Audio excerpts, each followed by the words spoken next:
What's up, everybody? Welcome back and happy Monday. I'm meteorologist Andrea Myers, bringing you your daily hail forecast, sponsored as always by C3 Group, Merlin Law Group, American Contractor, and Atlas. And they're there for you in the description to this video, so go ahead and check out their pages.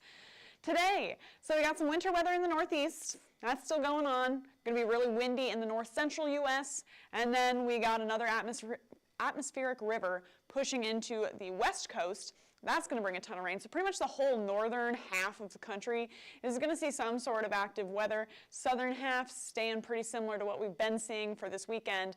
And then at the end of the show here, if you guys are familiar with Hail Trace, been watching us for a couple of years, at the end of every year we do a countdown of the 10 costliest severe storm systems in the U.S. for the year. So 2023 is coming up now. We're starting with number 10 at the end of the show. So drop in the comments what you think it's going to be or where you think it was, and we'll let you know here towards the end of the show.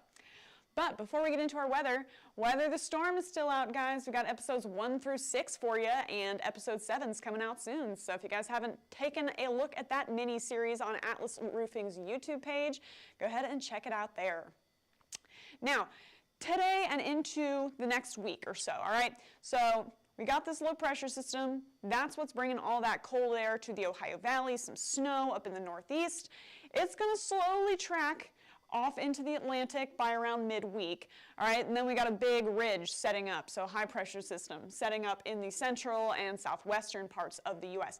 That'll help us build back some heat, well, like relative heat for December, you know, and then we've got this other trough that's bringing all that moisture into the Pacific Northwest, eventually going to drop down into the Rocky Mountains and the Central Plains, bringing another round of cold with it. So we're kind of snapping back and forth between the warm and cold if you're down in the southern U.S., and then, you know, these troughs are what's bringing all that active weather out into the Pacific Northwest, central U.S., Northeast, etc. So currently got some snow going on up in Maine, parts of Vermont and New Hampshire, and then a little bit of a mix down in New York as well. Got some rain, sleet freezing rain going on right now. And then that's going to continue into today. Now for the Pacific Northwest, it's not just today. It's going to be today, tomorrow, etc., where we're just going to see multiple rounds of heavy rain moving into the Seattle, Portland, Vancouver area, as well as a good stretch of the U.S. West Coast. Lots of that coupled with snowmelt could potentially produce some flooding through the area. And then we got another little system of some snow and some heavy wind heading through the north central U.S., but the rest of us are pretty clear and uneventful today.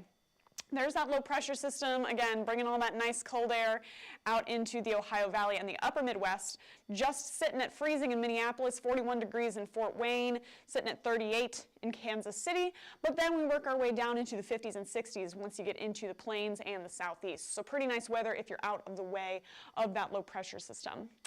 But again, winter weather's the name of the game for today. We got a winter storm warning in the pink, winter weather advisory in the purple for the northern parts of Maine with the remnants of that system and its snow. If you're in that purple, you got 3 to 5 inches of total snow accumulation, so already what you got on top of today's snow, 3 to 5 total inches. And then winter storm warning is going to be like 5 to 10 total inches of snow accumulations for parts of Maine, both of those expiring this evening. Then out into the central plains, got a wind advisory, high wind warning, and a winter storm warning in effect for you. So again, just some windy snow, particularly down for parts of Wyoming, and then avalanche warnings down in the Colorado Rockies as well.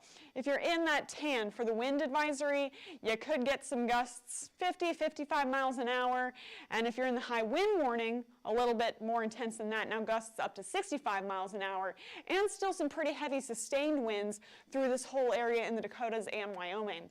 Down for that winter storm warning, 6 to 12 additional inches of snow accumulations. So some people seeing some winter weather, out through the central and northeastern U.S.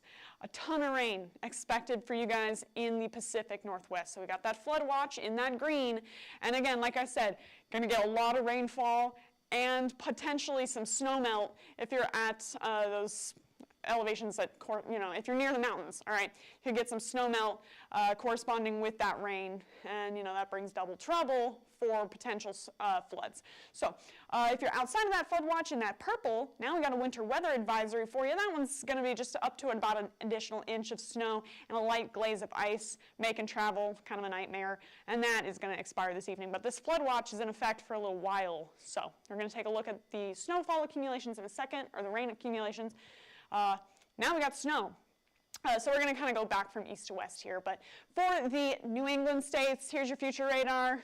By around 5 p.m., still got some snow working through, all the way from New York up into parts of Maine. It's going to continue to kind of trickle off to the east, and as it does, lots of snow for you guys up in Maine, around the Bangor area, Caribou, Holton, I believe it's pronounced. Could see some more snow accumulations from that system.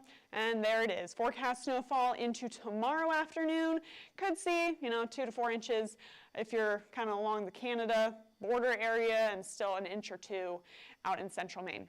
Then for your wind, working our way towards the west, for your wind advisory by around 3 p.m. Central Time, lots of folks near Bismarck, Rapid City, Cheyenne, Denver, seeing pretty heavy winds with that system. Could blow you around if you're in any high-profile vehicles, or got any lawn furniture still sitting out and about. And then, as it sinks down to the southeast, should start to kind of break up, not seeing quite as intense wind gusts as it moves into the Mississippi Valley. Then the big guy here. All right, this atmospheric river. So basically what that is, atmospheric rivers, if you're new to that term, is essentially exactly what it sounds like. It's a river of water moving through the atmosphere. All right, and you can see that coming here in our water vapor imagery. Got all of that getting pulled up by this low pressure system right here. It's sucking all of that water up into the Pacific Northwest and Canada and just dumping it out on shore. So there it goes. Multiple rounds of heavy rain expected from Vancouver to Seattle to Portland into today and tomorrow. Not really seeing much relief from that all the way through Tuesday morning. And so potential to see some pretty heavy rainfall accumulations out through that area all the way into Idaho. So for the next 5 days, here's kind of what it looks like. Heavy rain expected today and tomorrow through pretty similar regions, kind of starting to shift down to the south as it moves close, like that whole low pressure system moves closer inland. Then you can kind of see that working its way into California by Wednesday, but still lots of rain accumulations with that. Should start to kind of taper up and break apart by Friday. So that's some good news for you guys. Some potential relief from that rain coming towards the end of the week. Still seeing some, but should be more broken apart as we move towards the weekend. So for Seattle specifically, you guys are kind of under fire from this system. So likely to see some decent storms and heavy rain moving into your area all the way through Sunday, Monday, multiple waves. Like again, Friday is kind of going to be your break from that, and then once we move back into the weekend, potential to see more rounds of that rain spitting up onto land and then dropping just a ton of water. So it's going to be similar stories up near Vancouver, near Portland, Medford area, Eugene. Just that whole west coast area is going to get that low pressure system and corresponding atmospheric river pulling up all that moisture, dropping it on land as rain. So if you're in any of those flood watched areas, good time to just travel accordingly, plan all of that, and we'll let you guys know what's going on. So now leaving you with the top 10 severe storm countdown. If you guys guessed Hurricane Idalia, got to have a hurricane in those top 10 usually. That is the number 10 system of 2023. This is a whole wind swath, all right, and the brighter the colors get, the heavier the winds were. So let's take a look at some stats on that. Landfall from Idalia occurred on August 30th, and it was the strongest hurricane to occur in that region in over 125 years. So very impactful for the Big Bend, Florida area as that tracked through. Made landfall again as a Category 3 hurricane with 125-mile-an-hour winds. So strong storm as it pushed onshore.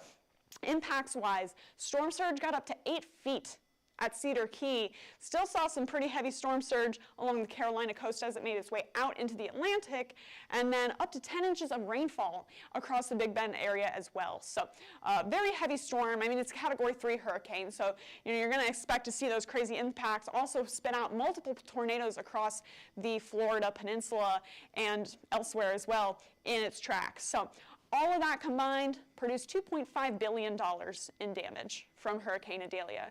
So definitely a storm to be reckoned with as it moved over an area that doesn't generally see storms that strong. So heavy damage to infrastructure, businesses, vehicles was reported from Idalia, making that our number 10 severe storm for 2023. So we'll have number 9 through number 1 coming up. We'll do one a day all the way up to number 1 at the end of next week. But if you guys want more info on any of these, stay tuned. And of course, we got those pictures from Idalia. Again, you can just see all those, businesses, infrastructure, vehicles damaged from this system, and that's exactly what you can see in these photos here with the front of this building just kind of ripped off. All sorts of storm surge flooding and high winds impacting all these buildings out here. Here's a Dollar Tree behind me that just kind of got wiped out from those winds and from all of that chaos from Hurricane Idalia.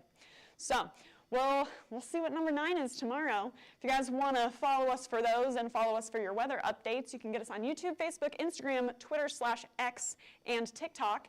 Hit See First on Facebook so you never miss a live video, and smash that subscribe button everywhere else. And then if you want to get in contact with us, go ahead and scan the QR code up above me or click the link in the description to this video to get access to a plan. You can go ahead and sign you up for one of those. Or if you want to give us a call, you can get us at 855-334-4245. Email us at info@hailtrace.com or check out our website, hailtrace.com, for more details. We'll be back tomorrow with more weather updates, but for now, I'm meteorologist Andrea Myers. Thanks for watching.